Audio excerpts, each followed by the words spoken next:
एक love story जिसने बिहार के एक जिले मधुबनी को हिला कर रख दिया। इन लाइनों का मतलब है, इश्क में इतना बवाल हुआ कि मधुबनी जिला हिल गया। ये प्यार था या काल था जिसमें मधुबनी जिला जल गया। इस नाकाम इश्क की कहानी का नायक था 17 साल का लड़का, नायिका थी उसी की हम उम्र एक लड़की और विलन था पूरे बिहार का शासन प्रशासन। इतना बड़ा विलन कि 3 लोगों की हत्या हो गई। बिहार के 21 दुर्दांत कैदी फरार हो गए, जिनमें एक कैदी पाकिस्तान का भी था। सैकड़ों गाड़ियों को आग के हवाले कर दिया गया था। पूरा शहर धू धू कर जलता रहा और सियासी लोग अपनी रोटियां सेकते रहे। हम आपको उस कहानी के बारे में बता रहे हैं जो 8.5 साल पहले बिहार में घटी थी और आज भी वहां के लोगों को जुबानी में याद है। मधुबनी जिले के बेनीपट्टी प्रखंड के अठेड़ गांव में एक किसान परिवार का लड़का था। नाम था प्रशांत झा। 17 साल की उम्र में इंडियन पब्लिक स्कूल में पढ़ाई करता था। पढ़ाई के दौरान ही उसे प्यार हुआ। लड़की का नाम प्रीति था। प्रीति के पिता मधुबनी जिले के डीपीओ थे। नाम था जगपति चौधरी। अब लड़का किसान परिवार का और बेटी अधिकारी परिवार की। हैसियत में बड़ा अंतर, लेकिन प्यार था तो वो हैसियत कहाँ देखता। नतीजा घर वालों ने विरोध किया तो दोनों घर छोड़कर भाग गए। वो तारीख थी 4 सितंबर 2012। लड़के प्रशांत के घर वाले थाने पहुंचे। कहा कि बेटी के अपहरण का केस दर्ज करो। पुलिस वाले माने ही नहीं। किसान बाप को डांट कर भगा दिया। मामला एसपी के पास पहुंचा, लेकिन नतीजा नहीं निकला। एक हफ्ते बाद 11 सितंबर को लड़की के घर वाले थाने पहुंचे, इसलिए कि लड़की के अपहरण का केस दर्ज करो। अब थाने पहुंचने वाले लड़की के पिता जगपति चौधरी डीपीओ थे, तो केस भी दर्ज हुआ और केस में नाम आया प्रशांत झा। उसके पिता राजीव झा, दादा चंदेश्वर झा और चचेरे भाई संतोष झा का प्रशासन हरकत में आया और प्रशांत के बूढ़े दादा को हिरासत में ले लिया। पोते के बारे में जानकारी हासिल करने के लिए बूढ़े दादा के साथ मारपीट भी हुई। लोगों को पता चला तो उन्होंने विरोध किया और फिर दबाव में आकर पुलिस ने प्रशांत के दादा चंदेश्वर झा को छोड़ दिया। 3 अक्टूबर 2012 नगर थाना पुलिस को कखना पुल के पास एक सिरकटी लाश मिली।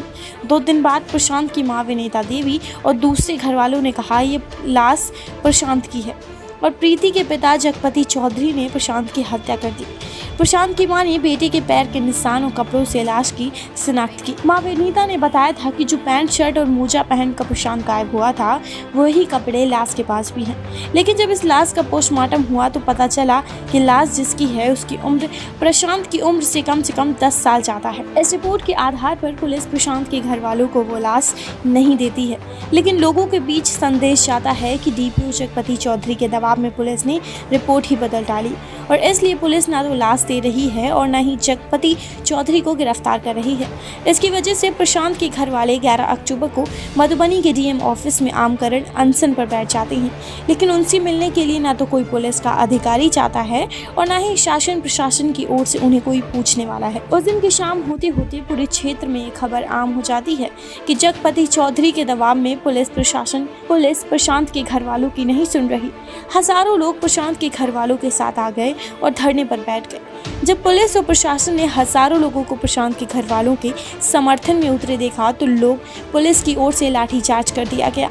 लोगों ने भी इसका विरोध किया।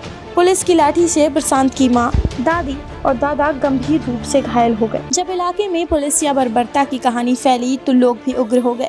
आक्रोशित भीड़ टाउन थाने पहुंची और थाने को आग के हवाले कर दिया।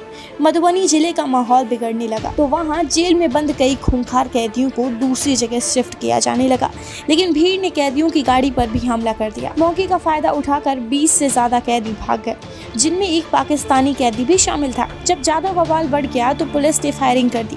करीब 100 राउंड गोलियां चली, जिनमें 3 लोगों की मौके पर मौत हो गई, जबकि 20 से ज्यादा लोगों को गोली लग गई और वो गंभीर रूप से घायल हुए। जिले का माहौल और भी खराब हुआ और कई दूसरे थानों पर भी भीड़ ने हमला किया।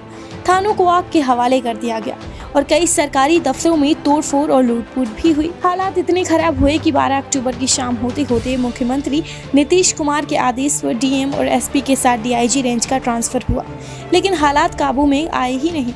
मुख्यमंत्री नीतीश कुमार ने मामले की मजिस्ट्री जांच के आदेश दे डाले, लेकिन 13 सितंबर की शाम तक मधुबनी जलता रहा। जब हंगामा नहीं थमा तो प्रशासन ने तय किया कि वो सिरकटी लाश प्रशांत के घर वालों को सौंप दी जाए। लाश घर वालों को सौंप दी गई। घर वालों ने दाह संस्कार कर दिया। गांव के लोगों ने बाल मुंडवा लिए। लेकिन 15 अक्टूबर को इस मामले में वाम दलों ने बिहार बंद बुलाया। इस बंद को विपक्षी दल राष्ट्रीय जनता दल के साथ ही लोजपा ने भी समर्थन किया। खुद लालू प्रसाद यादव और रामविलास पासवान नारेबाजी करते हुए सड़कों पर उतर गए। पुलिस ने लालू और पासवान को गिरफ्तार भी किया। हंगामा चल ही रहा था, उस वक्त बिहार के डीजीपी रहे अभय आनंद ने एक प्रेस कॉन्फ्रेंस में खुलासा किया, जिस प्रशांत की हत्या की बात हो रही है वो अभी जिंदा है। मधुबनी में सियासत अपने चरम पर थी। बिहार के तत्कालीन डीजीपी अभय आनंद ने एक प्रेस कॉन्फ्रेंस की। इस प्रेस कॉन्फ्रेंस में कहा गया कि जिस प्रशांत की हत्या पर इतना हंगामा हुआ वो अभी जिंदा है। इतना ही नहीं, लड़की प्रीति भी जिंदा है और दोनों एक साथ दिल्ली में हैं। डीजीपी अभयानंद के मुताबिक दिल्ली के मेहरौली में रहने वाले एमएन झा नाम के आदमी ने मेहरौली की ही दुकान पर प्रीति प्रशांत को देखकर 100 नंबर पर फोन कर पुलिस को इस बात की जानकारी दी। मौके पर पहुंची दिल्ली पुलिस ने दोनों से पूछताछ की। उन दोनों ने पुलिस को बताया कि घर वालों के विरोध को देखते हुए 7 सितंबर को वो लोग मधुबनी से भागे थे। वहां से दोनों रांची, जम्मू और दार्जिलिंग भी गए। जब पैसे खत्म होने लगे तो वो दिल्ली पहुंच गए और वहीं रहने लगे। पुलिस ने लोगों को बताया कि दोनों जिंदा हैं, तो फिर मामला शांत भी हुआ। पुलिस ने दोनों को उनके घर वालों को सौंप दिया। लड़की के घर वालों ने लड़की की शादी कहीं और कर दी। लड़की की अभी तक शादी नहीं हुई है और मधुबनी में वो ग्रेजुएशन कर रहा है। केस लड़की और उसके घर वालों पर दर्ज हुआ था, तो वो अब भी चल रहा है।